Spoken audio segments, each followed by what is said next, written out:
वज़ीर-ए-आज़म शहबाज शरीफ ने इसराइली काबीना की जानिब से गज़ा शहर का गैर कानूनी और नाजायज़ कंट्रोल हासिल करने के मंसूबे की शदीद मज़म्मत की। आलमी बिरादरी पर जोर दिया कि गज़ा के फ़लस्तीनियों तक इमदाद की फ़राहमी को यकीनी बनाने के लिए फ़ौरी मदाखलत की जाए। वज़ीर-ए-आज़म ने अपने बयान में कहा कि इसराइली काबीना का मंसूबा फ़लस्तीनी अवाम के ख़िलाफ़ पहले से जारी तबाहकुन जंग में ख़तरनाक इजाफ़े के मुतरादिफ है।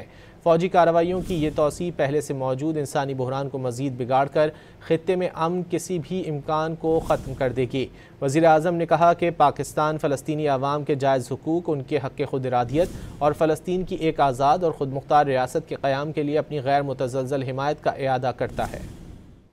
वज़ीर-ए-आज़म शहबाज शरीफ ने इसराइली काबीना की जानिब से गज़ा शहर का गैर कानूनी और नाजायज़ कंट्रोल हासिल करने के मंसूबे की शदीद मज़म्मत की। आलमी बिरादरी पर जोर दिया कि गज़ा के फ़लस्तीनियों तक इमदाद की फ़राहमी को यकीनी बनाने के लिए फ़ौरी मदाखलत की जाए। वज़ीर-ए-आज़म ने अपने बयान में कहा कि इसराइली काबीना का मंसूबा फ़लस्तीनी अवाम के ख़िलाफ़ पहले से जारी तबाहकुन जंग में ख़तरनाक इजाफ़े के मुतरादिफ है। फ़ौजी कार्रवाइयों की ये तोसी पहले से मौजूद इंसानी बहरान को मज़ीद बिगाड़ कर ख़ित्ते में अमन किसी भी इम्कान को ख़त्म कर देगी। वज़ीर-ए-आज़म ने कहा कि पाकिस्तान फ़लस्तीनी अवाम के जायज़ हुकूक, उनके हक़ खुद इरादियत और फ़लस्तीन की एक आज़ाद और ख़ुद मुख्तार रियासत के क़याम के लिए अपनी गैर मुतज़लज़ल हिमायत का इआदा करता है।